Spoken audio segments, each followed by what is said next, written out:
Suku Lewi tidak dapat tanah karena mereka harus mengurus ibadat, fokus tentang peribadatan. Mereka tidak punya tanah, tidak punya nafkah. Tidak punya nafkah, bagaimana hidupnya? Itulah sejarah persepuluhan. Bukan perpuluhan ya, persepuluhan. Dari kata sepersepuluh. Maka kalau orang bertanya, Romo, kenapa gereja Katolik tidak melaksanakan persepuluhan? Karena konteksnya itu untuk orang Israel. Kok di sana-sana itu masih ada yang pakai persepuluhan, Romo? Karena duitnya memang besar. Setelah Musa mati, lalu digantikan oleh Yosua. Karena apa? Karena Yosua sebelumnya sudah diangkat. Ulangan 34 ayat 1. Kemudian naiklah Musa dari dataran Moab dan seterusnya. Tuhan memperlihatkan kepadanya seluruh negeri. Suruh lihat seluruh negeri, tapi nggak boleh masuk. Lalu matilah Musa. Masih ada gunungnya, malah ada kapel, malah ada tugu juga. Sehingga kita bisa melihat seluruhnya memang. Gunung Nebo itu di daerah Moab, zaman sekarang daerah Yordania, negara Yordania. Singkatnya Musa mati di pintu tanah terjanji. Lalu ayat 9 mengisahkan Yosua bin Nun penuh dengan roh kebijaksanaan sebab Musa telah meletakkan tangan ke atasnya. Sehingga orang Israel mendengarkan dia. Ulangan 29 ayat 5. 40 tahun lamanya aku memimpin kamu berjalan melalui padang gurun. Pakaianmu tidak menjadi rusak di tubuhmu dan kasutmu tidak menjadi rusak di kakimu. Ini firman Tuhan. Maksudnya apa? Umatku 40 tahun lamanya, itu lama loh. Kamu keliling-keliling padang gurun, pakaianmu tidak rusak, kasutmu tidak rusak. Maksudnya apa? Kamu terjamin. Musuh disingkirkan, makan minum ada.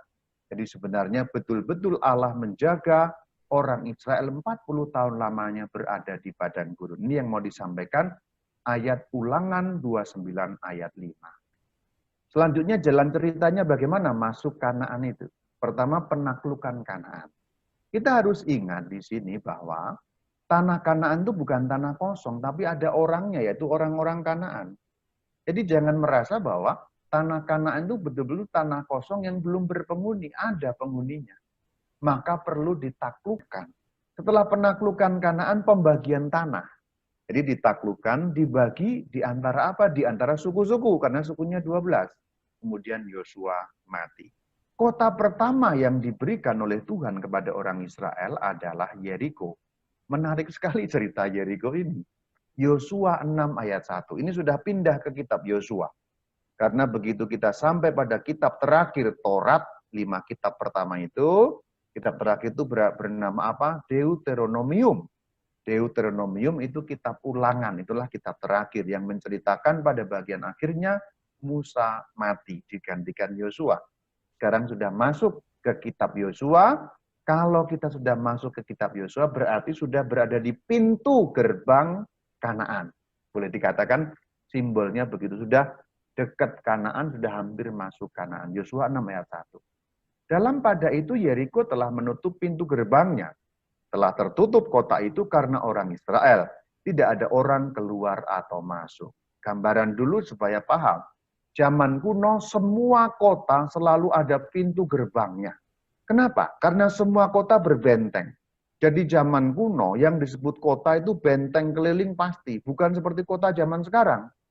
Kalau kita pergi ke kota manapun kan terbuka saja. Benteng itu betul-betul keliling untuk melindungi orang yang di dalam kota pada waktu malam. Karena kalau pada waktu malam harus ditutup gerbangnya, seperti kalau zaman sekarang seperti perumahan klaster gitu loh, tapi skalanya lebih besar tentu saja. 3.300 tahun yang lalu atau 3.000-an tahun yang lalu, dunia itu dunia barbar. Rebut-merebut itu hal biasa. Jadi pada zaman itu tidak ada yang dinamakan salah. Merebut kota itu salah, tidak salah. Dalam arti tidak salah menurut penilaian orang zaman itu biasa sekali. Biasa dalam arti menurut penalaran dan pemikiran orang zaman itu. Ingat, ini cerita 3.000-an tahun yang lalu. Jangan lalu diukur dengan ukuran zaman sekarang. Loh itu kan salah, Romo. Ya iya salah, betul. Tetapi dalam pikiran orang zaman itu biasa saja. Menjarah itu biasa saja. Memalak itu biasa saja. Mengambil barang orang ketika ketemu di padang gurun, kamu saya ancam harus diserahkan semua harta bendanya, itu biasa. Memang seperti itulah hidupnya pada zaman itu. Begitu loh maksudnya. Sekarang ayat 2. Berfirmanlah Tuhan kepada Yosua, ketahuilah aku serahkan ke tanganmu Yeriko ini. Dan seterusnya. Dan memang akhirnya Yeriko jatuh pertama kali sebagai kota yang diberikan oleh Tuhan. Tidak dengan perang, saudara-saudari. Yang terjadi hanya orang Israel keliling-keliling kota gitu, sambil membawa tabut perjanjian, nanti hari ke-7 meniup trompet, lalu bersorak bersama-sama, woi, runtuh. Benteng kota yang mengeliling itu runtuh, sehingga gampang memasuki kota dan diserbu kota dikuasai. Dengan cerita itu Alkitab mau mengatakan, yang memberikan Yeriko itu adalah Tuhan Allah, bukan karena jasa orang Israel sendiri. Ketika membaca bagian-bagian ini, kita harus menempatkan ayat-ayat ini pada zamannya, yaitu 3.000-an tahun yang lalu. Jangan buru-buru menariknya pada zaman sekarang, nanti konslet. Tidak cocok. Jadi sebenarnya ada sesuatu yang tidak bisa ditarik begitu saja pada zaman sekarang. Selanjutnya kita lihat bagaimana pembagian tanah Kanaan. Nah, pembagiannya singkat saja seperti itu. Langsung saya tunjukkan sebelah kiri. Ada Yehuda di selatan, yang di dekat Laut Mati itu Yehuda, yang penting-penting saja ya, saya sampaikan Yehuda di situ. Ya, lalu yang di utara, Zebulon dan Naftali itu daerah dekat Danau Galilea. Maka Yehuda di selatan, naik sedikit Benyamin. Maka nanti ketika punya kerajaan dan suku-suku berpecah, itu 10 lawan 2. Yang 2 itu di selatan hanya suku Yehuda dan Benyamin. Itu pembagian tanah Kanaan. Hanya memang suku Lewi tidak ada tanah. Kalau Anda perhatikan peta ini, suku Lewi tidak punya tanah. Kenapa suku Lewi tidak punya tanah? Karena suku Lewi dikhususkan sebagai suku kaum imam dengan tujuan mengurus peribadatan. Pada zaman kuno, orang agraris, kalau tidak punya tanah, tidak punya kehidupan, tidak punya nafkah. Sementara yang lain suku-sukunya punya tanah, punya wilayah pembagian tanah. Kalau punya tanah, punya nafkah bisa hidup. Suku Lewi tidak dapat tanah karena mereka harus mengurus ibadat, fokus tentang peribadatan. Mereka tidak punya tanah, tidak punya nafkah. Tidak punya nafkah, bagaimana hidupnya? Itulah sejarah persepuluhan. Bukan perpuluhan ya, persepuluhan. Dari kata 1/10. Tiap-tiap suku tadi itu menyumbang 1/10. 10%-nya. Jadi persepuluhan.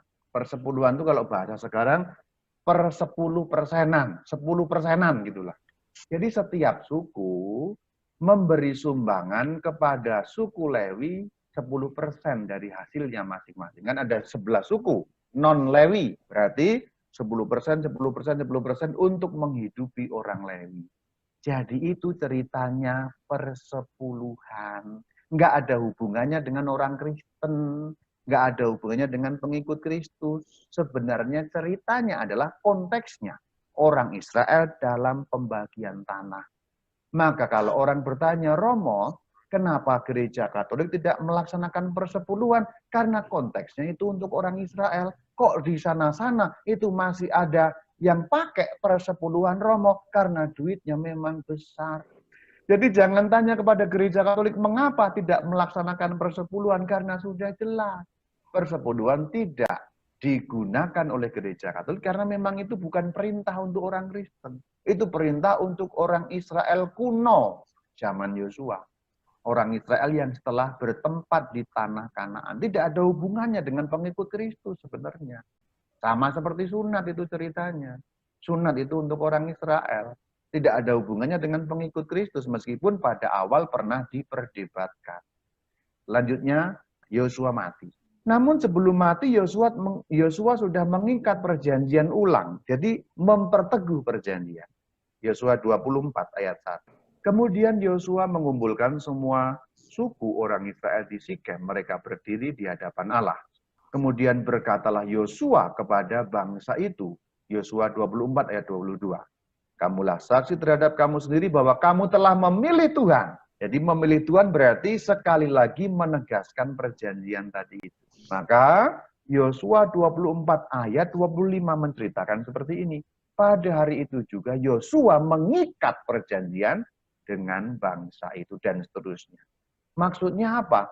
Meneguhkan perjanjian yang sudah diikat dengan darah perjanjian waktu di Sinai. Yosua 24 ayat 29. Sesudah peristiwa-peristiwa ini, maka matilah Yosua bin Nun ketika berumur 110 tahun. Lumayan tua juga umurnya. Kalau kita melihat bagaimana cerita 3.300 tahun yang lalu, keluar Mesir, masuk Kanaan itu sebuah happy ending. Macam-macam kisahnya itu, bertubi-tubi kesulitannya, tetapi ini berakhir dengan bahagia. Maka disebut sebuah happy ending. Dan memang diceritakan dengan sangat manis di Yosua 24 ayat 31 itu Yosua bagian-bagian terakhir. Yosua 24 ayat 31. Orang Israel beribadah kepada Tuhan sepanjang zaman Yosua dan sepanjang zaman para tua-tua yang hidup lebih lama daripada Yosua dan yang mengenal segala perbuatan yang dilakukan Tuhan bagi orang Israel. Kesimpulannya sangat manis, orang Israelnya juga bagus. Orang Israel beribadah kepada Tuhan. Setia berarti pada zaman Yosua, orang Israel setia kepada Tuhan